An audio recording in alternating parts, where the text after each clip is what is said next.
تو جناب اس میں کوئی شک نہیں ہے کہ جب آپ یہ جو سیاستدان ہے نا، یہ جب اپوزیشن میں ہوتے ہیں تو سر آنکھوں پر یہ صحافیوں کو بٹھاتے ہیں، لیکن جیسے یہ اقتدار کی کرسی پر بیٹھ جاتے ہیں تو یہ فرعون بن جاتے ہیں، اور پھر ان کو جو آئینہ دکھاتا ہے صحافی، ان کو بہت برا لگتا ہے، برا مان جاتے ہیں۔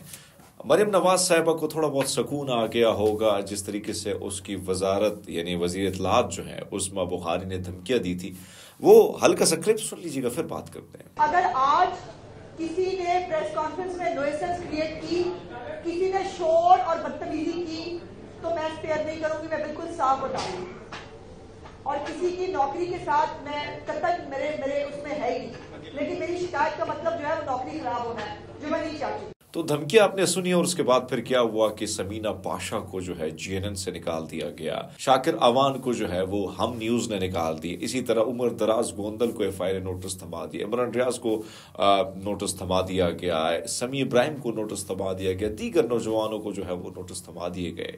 ابھی تھوڑی سکون سی نیند کی ہوگی کل رات کو مریم نواز صاحبہ، خوش ہوں گی کہ ہاں جبر اور فستائیت کس بازار میں جس طریقے سے وہ اپنا رول نبھا رہی وہ سب کے سامنے ہے۔ لیکن ساری سچویشن میں یہی مریم نواز صاحبہ کا سب سے چہیتا رپورٹر کون ہوتا تھا؟ شاکر اوان۔ اس وقت جب یہ قید و بند کی صحبتیں برداشت کر رہی تھی اور اس کی آواز میڈیا تک پہنچانے میں بھی پابندی تھی، قدغنیں تھی، تب ہمارے جیسے یوٹیوبر ہوتے تھے، ہمارے جیسے صحافی ہوتے تھے جو ان کی آواز اپنے سوشل میڈیا پر لگا دیتے تھے۔ شاکر اوان کا ایک چھوٹا سا کلپ ہے، سن لیجئے گا۔ بالکل آج مریم نواز کو جو ہے وہ احتساب عدالت میں پیش کیا گیا، اور 2 گھنٹے سے زائد سماعت جو ہے وہ جاری رہی مریم نواز کی وکیل کی جانب سے مخالفت۔ تو میڈم یہ بتائیے گا کہ جو نیب کی جانب سے خواتین کو گرفتار کرنے کے بعد جوڈیشل کر دیا جاتا ہے، اور ایک معاملہ جو ہے فریال تارپور کا ہے، ان کی جی اگر ٹی وی پہ نہ بھی چلا تو سوشل میڈیا پہ لازمی چلے گا، تو آپ کو سوشل میڈیا پہ بہت زیادہ پسند کیا جاتا ہے۔ یہ آپ نے سنا، یہ مریم نواز صاحبہ ابھی جو اکڑ سے بیٹھی ہے کہ میں نہیں چھوڑوں گی کسی صحافی کو، یہ وہی مریم نواز صاحبہ جس کو بہت ضرورت ہوتی تھی اپنی آواز پہنچانے کے لیے، اور ہم لبیک کر کے کھڑے ہوتے تھے کہ بھئی ہم مظلوم کے ساتھ ہیں، آپ کے ساتھ ظلم ہو رہا ہے، آپ کے ساتھ کھڑے ہیں۔ لیکن آج جو بربریت، جو فستائیت، جو جبر کا بازار گرم ہے، تو اس میں ہمارا کام ہے خبر کو رپورٹ کرنا، رپورٹ کر کے آگے دینا۔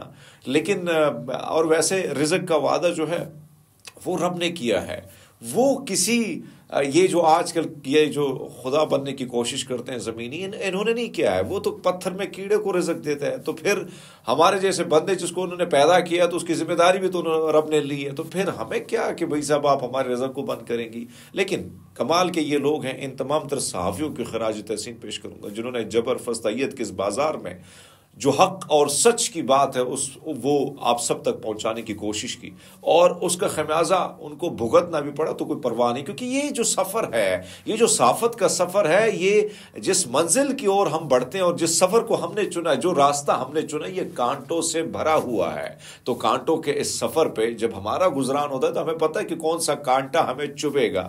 تو میں سمجھتا ہوں کہ یہ اپنی اوقات دکھا دی ہے انہوں نے اپنی، یعنی میں تو ہمیشہ یہ بات کرتا ہوں کہ بڑی بڑی کرسیوں پر چھوٹے چھوٹے بونے بٹھائے گئے ہیں، لیکن کیا ایسی وجوہات ہیں، اتنا غصہ کیوں ہے، اتنی تکلیف کیوں ہے؟ بہترین طریقہ یہ ہو سکتا تھا کہ آج جگہ جگہ جو یہ احتجاج ہو رہے ہیں، توڑ پھوڑ ہو رہی ہے، 200 سے زائد نوجوانوں کو آپ نے طلباء کو گرفتار کیا ہے، ہائے یہی وقت آنا تھا جو آنے والے یعنی جو اسٹوڈنٹس ہیں ان کو بھی آپ نے بخشا، آپ نے ان کو اسکولوں کالج جا کے تھانوں میں مقدمے ان پر درج کر دیے، ان پر تشدد کیا، جس طریقے سے نوجوانوں کو ڈنڈے مارے گئے، یقیناً ایسے تو کشمیر میں بھی نہیں ہوتا ہوگا جو پاکستان راولپنڈی اور لاہور میں ہم نے دیکھا یہ منظر۔ بہرحال ایک اور غلطیوں پہ غلطیاں، میں سمجھتا ہوں کہ بہترین طریقہ یہ ہوتا کہ مریم نواز صاحبہ کے وزیر تعلیم نے بڑا زبردست کام کیا تھا، اس موب کو انہوں نے سنبھالا، ان ساری چیز کو کمیٹی بنا دیتے، یہ معاملہ اتنا آگے نہ جاتا۔ بارہا ہم یہ بات کر رہے ہیں، لیکن کس نے کس کے ذریعے تشدد کیا نوجوانوں پر؟ معاملہ بیٹھک سے باہر نکلی تو تشدد کی راہ کس نے اختیار کی؟ مریم نواز صاحبہ اس کا پتہ لگا لی، آپ کے لیے بڑا خطرناک ہوگا، آپ کی حکومت کے لیے، کیونکہ اس قسم کے حربے جو ہیں بڑے نقصان دہ ہوتے ہیں۔ بہرحال جو غلطیاں کوتاہیاں کی ایک چھوٹا سا کلپ ہے کہ یہ جناب جو ہیں یہ کیا کہہ رہے ہیں، ذرا سن لیجئے گا۔ یہ باپ کس کا ہے؟ ایزا کا۔ کھڑے ہوئے کس کے ساتھ ہیں جناب؟ اے ایس پی صاحبہ کے ساتھ۔ اب مہر بخاری کے پروگرام میں آتے ہیں، یہی والا بندہ جو باپ بن جاتا ہے کس کا؟ مہنور کا۔ مہنور کون ہے؟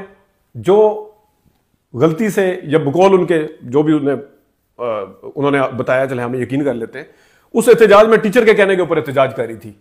اب بندہ سیم ہے. جس بندے کا نام نہ اے ایس پی نے لیا تھا، انہوں نے کہا تھا یہ اس بچی کا والد ہے. خیر اے ایس پی نے والد کا بھی اس بچی کا بھی نام لیا تھا، مریم نواز شریف صاحبہ نے اس بچی کا نام لے لیا ایزا کہہ کے. لیکن اب مجھے بتائیں کہ یہ بندہ جو ہے کیا یہ ایزا کا باپ ہے، کیا یہ مہنور کا باپ ہے؟ ظاہر ہے دونوں کا باپ تو نہیں ہو سکتا، دونوں مختلف بچی ہیں، دونوں کا باپ تو نہیں ہو سکتا.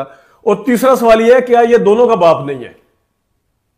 کیونکہ جس طریقے سے آپ نے ان کو کھڑا کیا، ان کے چچا کو دکھانے کے لیے کھڑا کیا، ان سے ایک سوال نہیں پوچھا ان کے چچا کو کھڑا کرنے کی ضرورت کیا تھی ماسک پہنا کے؟ یہ آپ نے سن لیا کہ ایس ایس پی جو ٹک ٹاکر ایس ایس پی ہے نقوی صاحبہ، وہ جس طریقے سے آتی ہے سوشل میڈیا پہ بڑے زبردست طریقے سے اس کو پروموٹ کرنے کی پنجاب پولیس کوشش کر رہی ہے، لیکن حقیقت جو ہے وہ عیاں ہو رہی ہے، ایکسپوز ہو رہی ہے پنجاب حکومت. اب یہ معاملہ آگے کہاں جاتا ہے، لیکن یہ جو کیا ہے سمینہ پاشا، شاکر اوان، سمیع ابراہیم، یہ جتنے لوگوں کو آپ نے نوٹس تھما دیے، ان کی جاب آپ نے نکال دیا ہے، تو یہ چیزیں یاد رکھی جائیں گی. آپ کی فسطائیت کا یہ دور مریم نواز ہے وہ یہ ہم نہیں بھولیں گے. لیکن بہرحال ہمارا کام ہے رپورٹ کرنا، اور رپورٹ کرنا جو ہے وہ ہم کرتے رہیں گے. بے شک آپ ہمیں نوکری سے نکال دیں، یہ آپ کا کام ہے. کام کرنا اس منصب پر بیٹھ کے یہ ہمارا فرض ہے کہ ہم عوام تک حقائق پہنچانے کی کوشش کریں.